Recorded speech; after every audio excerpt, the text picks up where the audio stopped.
Dragon Ballers, if you're looking to buy Dragon Ball Super or One Piece sealed product, make sure to get 5% off using my link to Mystic TCG down in the description. You can also sell cards to them using their Facebook link, which is also down in the description.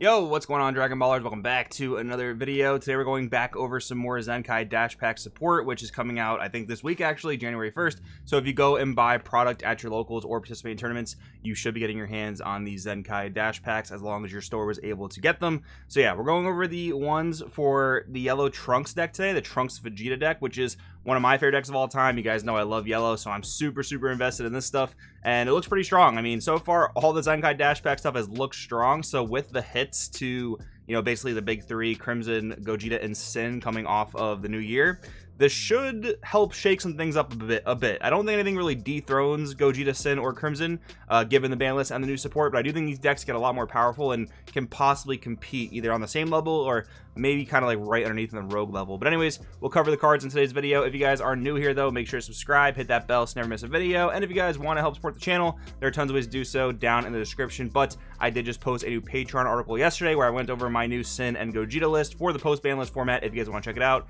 it's on the Patreon right now down in the description. Anyways, let's jump right on in to the cards. Of course, as we do with each set of Zenkai support, we are going over what the base strategy does. So we have the Trunks leader, of course, very I don't know if I want to say infamous, but very known, popular leader. And it was obviously very meta for a long time in like set 17 format and a little bit before that, but not so much in the recent format. But it did make third place at US Nationals, which I think is saying a lot. Basically what yellow is doing right now, it's kind of leaning heavily into the slug engine because it's very good against Sin and Gogeta, which both draw an insane amount of cards. What's funny is if you get slug down on turn 2 going first against Sin, they actually can't draw cards off of their cracked Dragon Balls, so they kind of just automatically lose the game right there, because what are they going to do? Activate their Dragon Balls, just put them in Z energy, and then lose half their hand to get awakened? They're going to be in a really bad spot from that position, right? So the Slug Engine is really good for that. Slug Engine is very good for halting Gogeta's draws, and Slug is like okay against Crimson. You have to use it like certain times in the mid game, not like early game. It's not going to be great because Crimson and Blue has just a good amount of barrier removal. But Slug is still good against Crimson, again, like in that mid-game, late-game scenario where you play Slug late-game, attack, and then you basically just shut off their super combos, shut off their Beerus Destroys, shut off their Unbreakables. Again, it's timed correctly. It's very good. But that's what yellow is doing right now. Yellow is not one of the most popular colors. Yellow is arguably not one of the strongest colors, but it is in an okay spot, at least compared to black. Green seems to be on the rise, but I mean, time will tell if that actually ends up being the case or not. The cooler stuff did look very strong. But yeah, that's just a little bit on yellow's position in the format right now. So going over the leader, again, simple attack draw. You get to awaken with a Vegeta in your battle area, which this Zenkai support actually lends some assistance to, which is kind of funny, but I don't know if it'll be used mainly for that. But anyways, awaken typically by the activate main. Then on the backside, this is what gets kind of important because you have the activate battle here for the double strike, and that's what gets a little bit tricky with the Z leader, because generally you're going to save your leader's double strike ability for going for game. Typically a lot of times you're going to do that. You're going to use the double strike on the leader, go to 25k, combo your SCR if you happen to have it, or combo it by some other means, and that's going to be putting your opponent to 1 or maybe 0 life, right? The Z leader is a bit different because even though it has base critical, you cannot like use your double strike on your regular leader and then Z awaken. You will not retain that double strike. You'll retain the power boost, you'll retain the 10k, but then you're only going for a 25k critical, right? What I think you want to do is at some point in the mid game, or maybe the turn before going for game, you want to exhaust that leader double strike and then go into the Z leader, right? So let's give the Z leader a read. So it's a 15k leader, costs 2 Z energy and 1 regular energy. Life has to be at 4 or less, which Trunks Vegeta goes down to 6 when he awakens, so you got to do a little bit more work of getting awakened there, but your opponent will probably hit you, so that's fine. When your 4 or less life goes over the Trunks Vegeta leader, auto once per turn. When this card attacks, it gets plus 5k for the turn and choose 1. So you do get a buff offensively, which is kind of cool. We have a draw 1, or we have play 1 yellow Vegeta, Trunks, or Bulma with energy cost of 1 from your hand, or drop in rest mode. So essentially the same thing as the regular leader, although no, I think it works the exact same way. It's worded differently than the regular awakened leader, but you should still be able to like choose to just draw after your opponent counterplays in window 1. Let's just say it's a pretty intricate ruling, but if you guys play like blue-green androids, you kind of know the situation I'm talking about. Anyways, then we have the activate main once per turn for a yellow. Choose 1 SSB Vegeta and Trunks father-son bonds in your battle area. draw 1 card, and switch it and this card to active mode. So there's a lot of really interesting stuff there. We're going to read the boss monster in a second for anyone who's not familiar. But there's, again, some really interesting stuff here. You get an additional draw, which is great because this leader is already very good at generating additional value because, one, when you swing on the regular Awakened leader, you play a body, which is in rest mode, but, I mean, odds are they're probably not going to dedicate a resource to kill it unless it's absolutely just free for them. So that's a body on board that you can combo for Z Energy later on, right? Then you have the ability to draw when you EX evolve. Now, you actually lose that on your Z leader, so you're losing that, but you are still given a way to gain additional draws with the activate main of the Z leader. But it seems like you have to have the boss monster in play, so it's not like uber consistent, but again, you're not going into the Z leader super early on anyway, so that's probably fine. But yeah, now this can restand itself. The Z leader can restand itself. So what I was talking about before with using your double strike and then, like, you know, maybe Z awakening the next turn, you could even Z awaken in the same turn, right? So swing with leader, use double strike, then Z awaken some point later in the turn, use the activate main, restand yourself, swing again for now a 20k crit because you're a new leader, you have your auto refreshed. That is gonna take a fair amount of energy though. 2 energy for yellow is kind of a lot, like depending on what you want to do, right? Typically you're saving a 3 energy pool for Swift Retaliation Cooler. Generally, that's what you're saving on your late game, unless you know your opponent can't really negate. So, yeah, this would be like a 5 energy go for game type of deal, but you'd also have to invest the energy into playing the boss monster, so maybe it's even later in the game than that. So it's going to be hard to kind of string all these effects together with how much energy they end up costing, because again, you're not blue, you don't have like energy manipulation like that, but it's still interesting to look at. And the Z leader does seem powerful. I just think it's probably one you won't go into every single game, but now I want to talk about the boss monster because this card actually gets a lot stronger in this new format. We have SSB Vegeta and SS Trunks, Father Son Bonds, 8 drop 35k critical, activate main for 2 yellow. If you have 3 or more energy and you choose 1 yellow Vegeta and 1 yellow Trunks Future in the battle area, play this card from your hand, then place chosen cards under this card.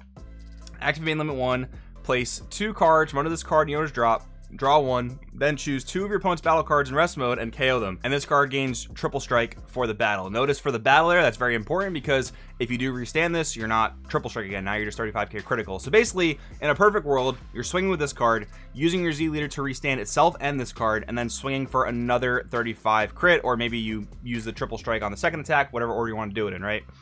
This is very interesting though. This card gets a lot better, partly because of the hit to Godsling technique Trunks. This is a boss monster without deflect. It's got a cheap energy cost, which is definitely a good thing it has going for it, but you would still never pay 2 for this into your opponent's blue unison because they just would Godsling it and you just lost 2 energy for no reason. So now with Godsling hit, this is a boss monster that seems a lot more viable, which is definitely super interesting. The only color, for the most part, that can actually counter this upon being played is yellow, with either a card like any of the Crusher Ball types of effects, like Steadfast Goku, or something more intense like Death Blaster, which actually overall negate the skills of this. But let's say I hit it with a card like Steadfast Goku, a Crusher Ball type of effect. Your leader can now restand the card, so it can actually swing and go for that 35k triple strike.